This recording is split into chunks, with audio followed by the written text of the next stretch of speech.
All right, today I'm going to be going over some common issues and troubleshooting with Whisper Wash surface cleaners. In this example today, I have a Whisper Wash Classic. This is a blue model. You might be more familiar with them in yellow. They also come in red.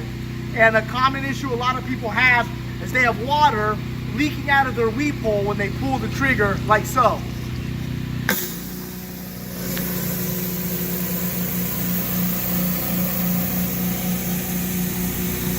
So in this example, I completely pulled out the seal. When you're on the job site or, actually working it, it might not be as much water, but it's the same general idea.